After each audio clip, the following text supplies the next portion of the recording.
राष्ट्रपति ने आज नई दिल्ली में सशस्त्र बलों के जवानों को वीरता पुरस्कार और विशिष्ट सेवा अलंकरण से किया सम्मानित।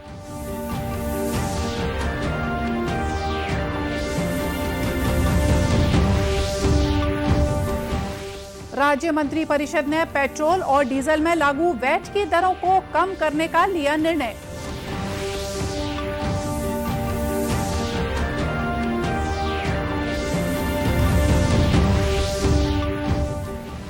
देश में असंगठित क्षेत्र के 8 करोड़ 40 लाख से ज्यादा कामगारों ने अब तक कराया ई-श्रम पोर्टल पर पंजीकरण। केंद्रीय मंत्री ने घरेलू कामगारों के सर्वे कार्य में तेजी लाने के दिए निर्देश। और देश में अब तक 116 करोड़ 87 लाख से ज्यादा कोविड टीके लगाए जा चुके हैं।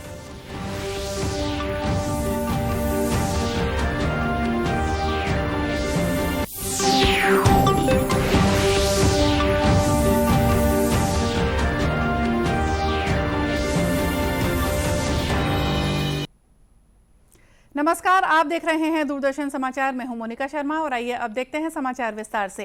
राष्ट्रपति रामनाथ कोविंद ने आज राष्ट्रपति भवन में आयोजित रक्षा अलंकरण समारोह में अपने कर्तव्य के प्रति अदम्य साहस और समर्पण का प्रदर्शन करने के लिए सशस्त्र बलों के जवानों को वीरता पुरस्कार और विशिष्ट सेवा अलंकरण से सम्मानित किया।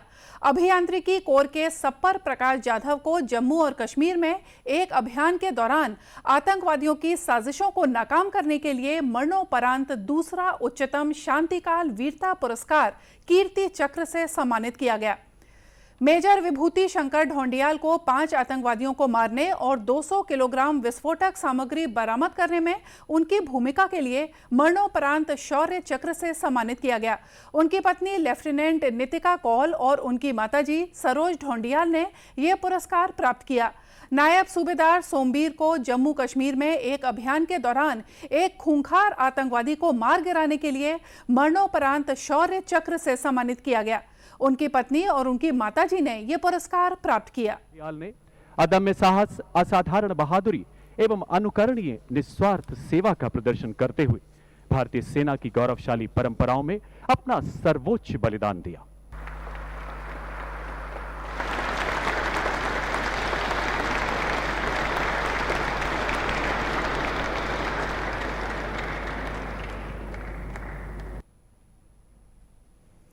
पाकिस्तानी F-16 लड़ाकू विमान को मार गिराने के लिए ग्रुप कैप्टन अभिनंदन वर्धमान को वीर चक्र से सम्मानित किया गया। प्रधानमंत्री नरेंद्र मोदी, रक्षा मंत्री राजनाथ सिंह, लोकसभा अध्यक्ष ओम बिरला और रक्षा राज्य मंत्री अजय भट्ट इस अवसर पर उपस्थित थे। राज्य सरकार ने लोगों को राहत देते हुए पेट्रोल और डीजल के दामों में लागू वैट की दरों को कम करने का निर्णय लिया है। मुख्यमंत्री भूपेश बघेल की अध्यक्षता में आज रायपुर में मंत्री परिषद की बैठक में पेट्रोल में वैट पर 1% और डीजल में वैट पर 2% की कमी करने का निर्णय लिया गया है।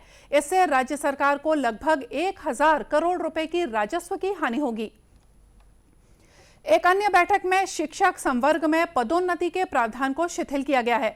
इसके तहत प्राथमिक शाला के प्रधान पाठक, शिक्षक और व्याख्याता के पदों पर पदोन्नति के लिए विभागीय भर्ती नियमों में 5 साल के अनुभव को शिथिल कर 3 साल के अनुभव के आधार पर पदोन्नति देने को मंजूरी दी गई। मंत्रिपरिषद ने प्रदेश के सरकारी और निजी स्कूलों की कक्षाएं संपूर्ण कोविड प्रोटोकॉल का पालन करते हुए पूरी उपस्थिति के साथ नियमित रूप से लगाने के निर्णय लिए हैं। बैठक में धान और मक्का के समर्थन मूल्य पर खरीदी और कस्टम मिलिंग पर चर्चा हुई। परिषद ने पिछले साल लागू नियमों को इस साल भी यथावत रखने का निर्णय लिया है। सहकारी समितियों को धान खरीदी के दौरान हुए नुकसानी से बचाने के लिए एकमुश्त क्षतिपूर्ति सहायता राशि प्रदान की जाएगी।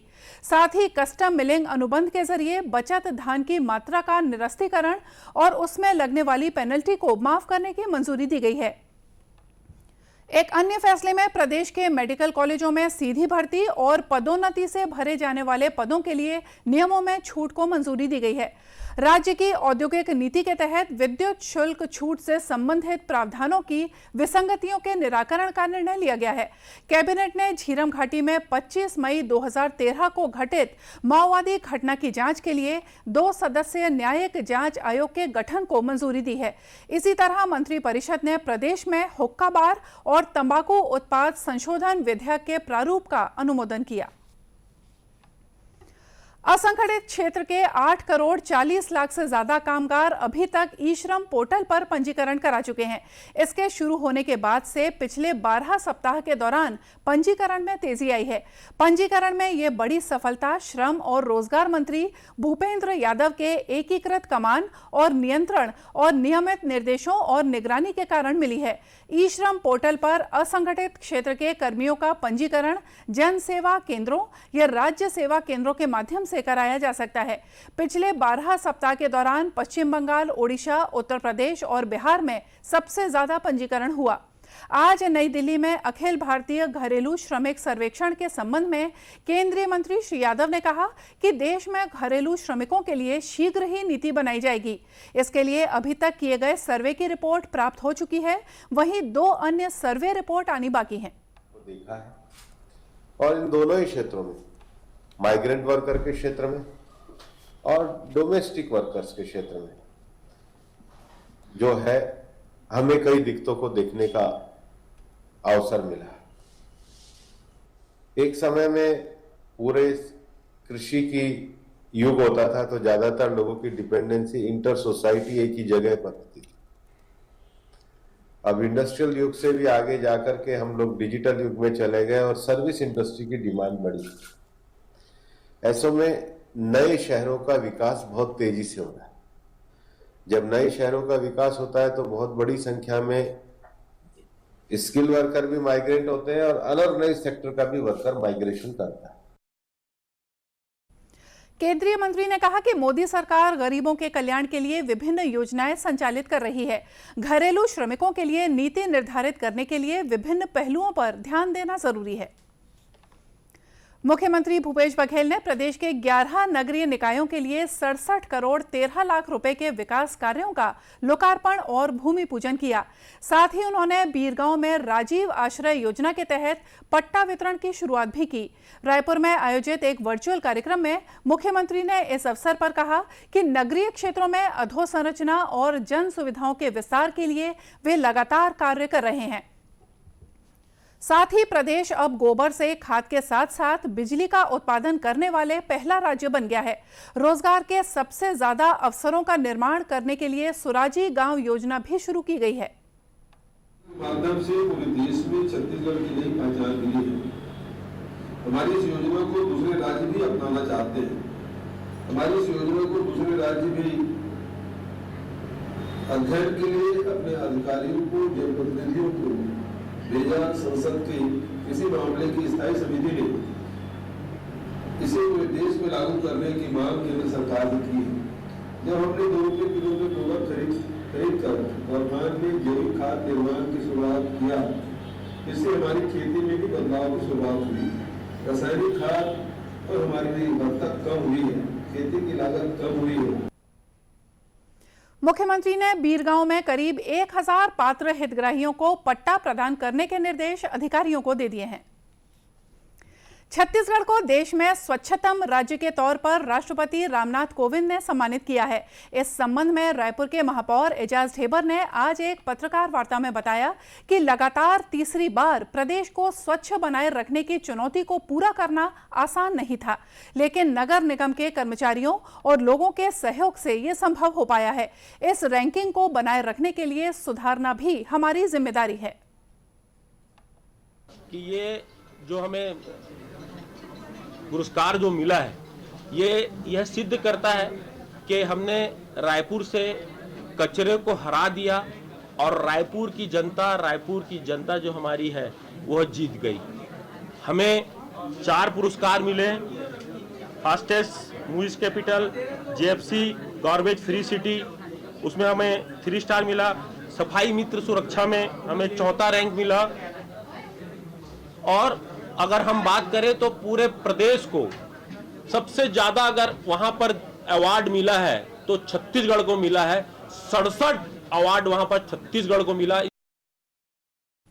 पत्रकार वार्ता में सभापति प्रमोद दुबे ने कहा कि शहर से निकलने वाले वेस्ट मटेरियल का मैनेजमेंट करना अपने आप में चुनौतीपूर्ण है, लेकिन रायपुर में वेस्ट मटेरियल को रीयूज किया जा रहा है। उन्होंने कहा कि रायपुर शहर को धूल, मच्छर और प्लास्टिक मुक्त करने के लिए नगर निगम जल्द ही अभियान चलाएगा।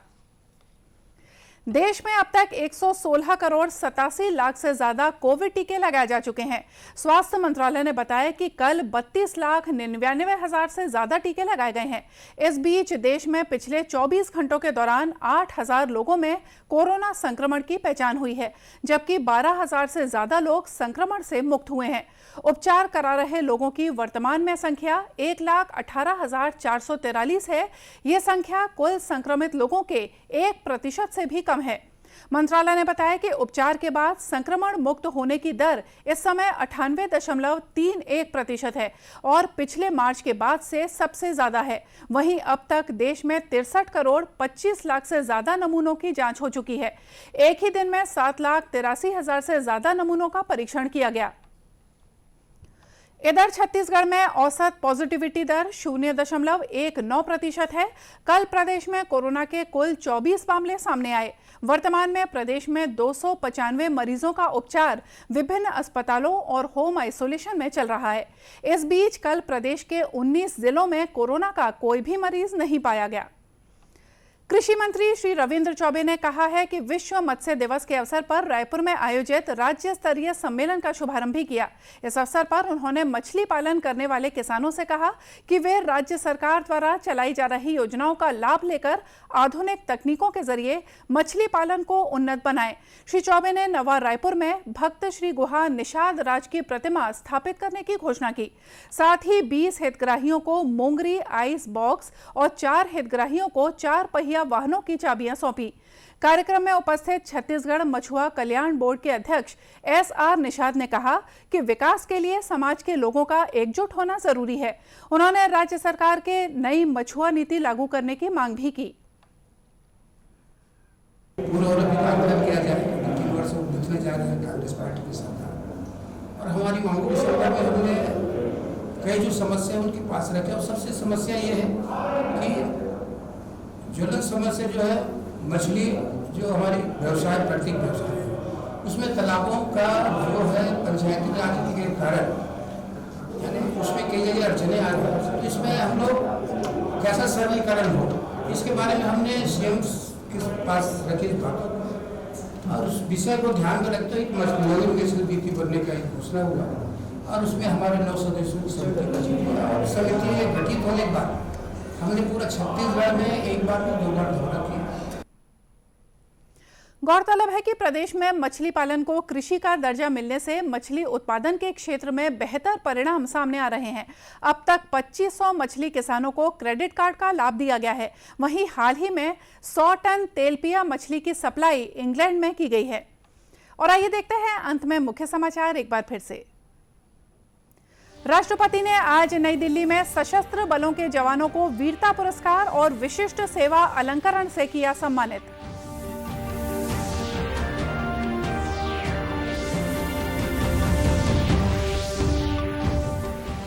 राज्य मंत्री परिषद ने पेट्रोल और डीजल में लागू वैट की दरों को कम करने का लिया निर्णय।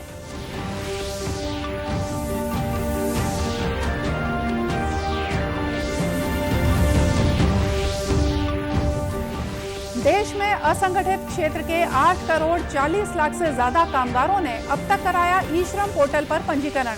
केंद्रीय मंत्री ने घरेलू कामगारों के सर्वे कार्य में तेजी लाने के दिए निर्देश।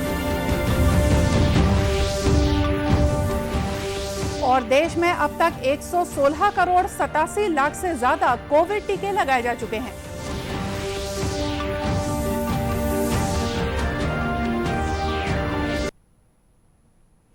और इसी के साथ ये समाचार बुलेटिन यहीं समाप्त हुआ। नमस्कार।